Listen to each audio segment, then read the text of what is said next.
Hello friends, welcome to my YouTube channel. दोस्तों, आज हम लोग एक पोर्टफोलियो का रिव्यू करने वाले हैं जो कि मेनली हमारे सब्सक्राइबर का है और इन्होंने हमें व्हाट्सएप पर भेजा है। और इनके इन्वेस्टमेंट अमाउंट की बात करें तो 18,21,000 रुपये के करीब इनका इन्वेस्टमेंट अमाउंट है।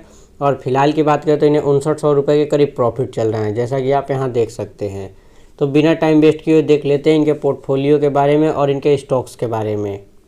तो दोस्तों, फर्स्ट स्टॉक की बात करें तो इनके पास बंधन बैंक है और बंधन बैंक के इन्होंने 300 क्वांटिटी बाय कर रखे हैं। 227 रुपये के प्राइस पे इन्होंने बाय किया है। और फिलहाल की बात करें तो 231 रुपये का भी मामूली सा इन्हें प्रॉफिट चल रहा है 0.34% का। अब दोस्तों, ये एक बैंक सेक्टर से ये बिलोंग करता है बंधन बैंक। तो दोस्तों, इसका फंडामेंटल्स थोड़ा हटके देखना पड़ेगा, मतलब अलग टाइप से। तो बैंक के से बात करें तो इसमें दोस्तों कासा रेशियो को सबसे पहले हम लोग देखते हैं। तो कासा रेशियो की बात करें तो इस बैंक का 41 का है, जो कि एक डिसेंट सा है। और उसके बाद बात करें इसकी पीई रेशियो की तो वो भी इसका दोस्तों 9 के करीब चलना है, जो कि ये जो बैंक है ये अंडर वैल्यूड की कैटेगरी में आता है। और साथ ही साथ रिटर्न ऑन इक्विटी की बात करें तो वो बहुत ही ख़राब है इस बैंक का, जो कि 0.72% का है। तो ये इस बैंक के लिए बहुत ही ख़राब बात है, क्योंककि ये बैंक रिटर्न जनरेट करके नहीं दे पा रहा है अपने इन्वेस्टर्स को। और दोस्तों, बात करें इसके प्रॉफिट ग्रोथ की तो वो भी निगेटिव में है, निगेटिव 94% का है, जो कि बहुत ही ख़राब बात है इस बैंक के लिए। और साथ ही साथ इसके एनपीए बढ़े हैं, मतलब नॉन परफॉर्मिंग एसेट। जैसे किसी को ये बैंक ने लोन दिया और वो लोन वो व्यक्ति नहीं चुका पा रहा है, तो इस बैंक के लिए वो एनपीए में ऐड हो जाता है, जो कि अभी बैंक का है 1.86%, जो कि काफ़ी ज़्यादा तो नहीं है लेकिन काफ़ी कम भी नहीं है, एक डिसेंट सा है अभी की बात करें एनपीए की। तो आप ओवरऑल बात करें इस बैंक की तो मेरे हिसाब से इस बैंक में कोई इतना ज़्यादा इसने रिटर्न भी नहीं दिया है। ओवरऑल रिटर्न की भी बात करें, जब से ये बैंक लिस्ट हुआ है तब से इसने निगेटिव में ही रिटर्न दिए हैं। निगेटिव में लगभग 50% के करीब इसने इन्वेस्टर्स को रिटर्न दिया है। तो आप चाहें तो इसमें से निकल भी सकते हैं या कोई फंडामेंटल स्ट्रॉन्ग बैंक में इन्वेस्टमेंट करके चल सकते हैं, जैसे HDFC या LIC ICICI बैंक। इस टाइप के बैंक में आप इन्वेस्टमेंट करके चल सकते हैं। अब दोस्तों, देख लेते हैं सेकंड स्टॉक के बारे में। सेकंड स्टॉक की बात करें तो इनके पास LICI है, मतलब LIC है। और इन्होंने लाइफ इंश्योरेंस के 1400 क्वांटिटी बाय कर रखे हैं 625 रुपये के प्राइस पे। और फिलहाल की बात करें तो इन्हें 1% के करीब प्रॉफिट चल रहा है 8533 रुपये का। अब दोस्तों, इस कंपनी के बारे में बात करें तो ये एक LIC जो है, इसका नाम सभी लोग जानते हैं, क्योंकि दोस्तों ये काफ़ी ज़्यादा बड़ी कंपनी है और ये गवर्नमेंट की कंपनी है LIC। और साथ ही साथ ये काफ़ी ज़्यादा, मतलब इसका मार्केट कैप भी काफ़ी ज़्यादा है, लगभग 5 लाख करोड़ के करीब इसका मार्केट कैप हो चुका है। और इसमें एक्सपेंड की बात करके और इन्वेस्टर्स को कितना ज़्यादा अब रिटर्न देने के सक्षम है, तो मेरे हिसाब से अब बात करें तो इसमें उतना ज़्यादा हाई ग्रोथ आपको नहीं देखने को मिलेगा, क्योंकि इसका ऑलरेडी ये कंपनी ग्रो कर चुका है।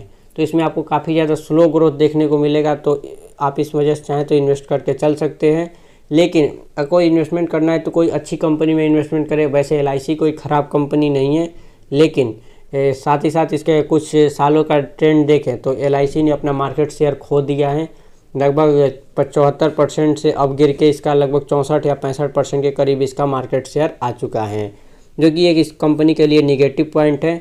वैसे ये गवर्नमेंट कंपनी है तो मुझे लगता है ये कंपनी सस्टेन कर लेगी लॉन्ग टर्म में भी। अब दोस्तों, नेक्स्ट स्टॉक के बारे में बात कर लेते हैं। नेक्स्ट स्टॉक की बात करें तो इनके पास MRF है और MRF के इन्होंने 5 क्वांटिटी बाय कर रखे हैं। 87,297 रुपये के प्राइस पे इन्होंने बाय किया है। और फिलहाल की बात करें तो 1400 रुपये के करीब इन्हें लॉस चल रहा है। अब दोस्तों, मेनली इस सेक्टर की बात करें तो MRF टायर एंड रबर्स की बनाने वाली कंपनी है। और इसके पी रेशियो की बात करें तो 68 के करीब भी मार्केट में चल रहा है, जो कि काफ़ी ज़्यादा हाई हो चुका है 5 सालों में। अभी की बात करें तो ऑल टाइम हाई पे है इसका पी रेशियो। और रिटर्न ऑन इक्विटी की बात करें तो सिर्फ और सिर्फ 4% का है, जो कि बहुत ही ख़राब है इस कंपनी के लिए। कम से कम 20% का रिटर्न ऑन इक्विटी तो होना ही चाहिए। और साथ ही साथ इसके प्रॉफिट ग्रोथ की बात करें तो वो भी निगेटिव में है, मतलब कि इसका प्रॉफिट भी कम हो रहा है धीरे धीरे। 48% से डिक्रीज हुआ है इसका प्रॉफिट। और 5 साल के CAGR ग्रोथ की बात करें तो वो भी सिर्फ और सिर्फ 5% का है। कम से कम CAGR ग्रोथ की बात करें तो 25% से ऊपर होना चाहिए, जो कि एक अच्छा माना जाता है, अच्छा फंडामेंटल्स वाली कंपनी के। अब दोस्तों, ओवरऑल इसमें इन्वेस्टमेंट करना चाहिए या नहीं करना चाहिए, तो मेरे हिसाब से मैं बताऊं तो अभी की बात करें तभी अभी के फंडामेंटल जिस हिसाब से है तो अभी इन्वेस्टमेंट नहीं करना चाहिए। इसके हिसाब से आप कोई अपोलो टायर या टायर सेक्टर में इन्वेस्टमेंट कर रहे हैं तो बाल्किस्ट इंडस्ट्रीज सबसे बेटर है। अब दोस्तों नेक्स्ट स्टॉक के बारे में बात कर लेते हैं। नेक्स्ट स्टॉक की बात करें तो इनके पास विकास लाइफ है और इन्होंने 10,000 इसके क्वांटिटी बाय कर रखे हैं ₹4.95 के प्राइस पे। और फिलहाल की बात करें तो 1,000 रुपये का लॉस चल रहा है, 2% के करीब इन्हें।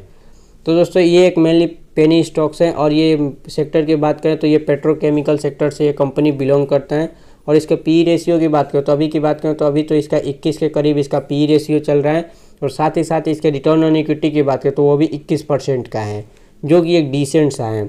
और सेल्स ग्रोथ की बात करें तो इसका सेल्स ग्रोथ 293% से इसका बढ़ा है सेल्स, और प्रॉफिट ग्रोथ है वो 897% से बढ़ा है, जो कि इस कंपनी के लिए काफ़ी ज़्यादा अच्छा बात है।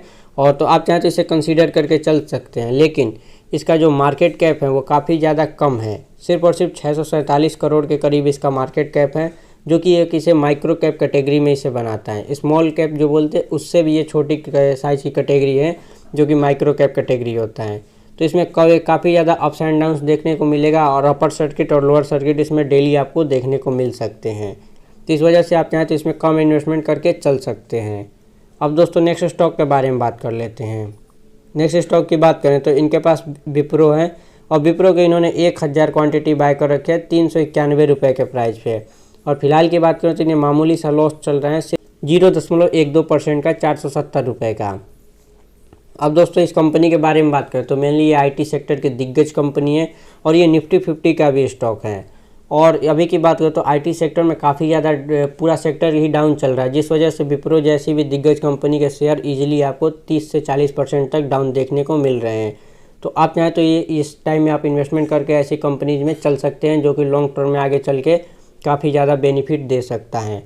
तो ओवरऑल दोस्तों पोर्टफोलियो की बात करें तो इनके पोर्टफोलियो में काफ़ी ज़्यादा अच्छे भी स्टॉक्स हैं और कुछ ख़राब भी स्टॉक्स हैं, जैसे कि विकास लाइफ है और बंधन बैंक। इन दो स्टॉक्स को ये चाहे तो निकाल सकते हैं। और साथ ही साथ एमआरएफ की बात करें तो एमआरएफ वैसे तो नामी कंपनी है, खुद को सस्टेन कर लेगा, लेकिन विकास लाइफ और बंधन बैंक ये मुझे नहीं लगता कि आगे लॉन्ग टर्म में चल के आज से 20 साल तक ये सस्टेन कर पाएंगे। लेकिन ये एमआरएफ और लाइफ इंश्योरेंस और विप्रो ये कंपनी तो आगे चल के सस्टेन कर लेगी और ख़ुद को ग्रो भी कर लेगा।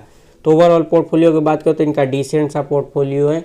और आप भी अपना पोर्टफोलियो रिव्यू कराने के लिए भेजना चाहते हैं तो हमारे डिस्क्रिप्शन में दिए गए व्हाट्सएप नंबर पर आप भेज सकते हैं, जिससे कि हम आपके पोर्टफोलियो को रिव्यू कर सकें। तब तक के लिए धन्यवाद दोस्तों, मिलते हैं फिर किसी नेक्स्ट वीडियो में।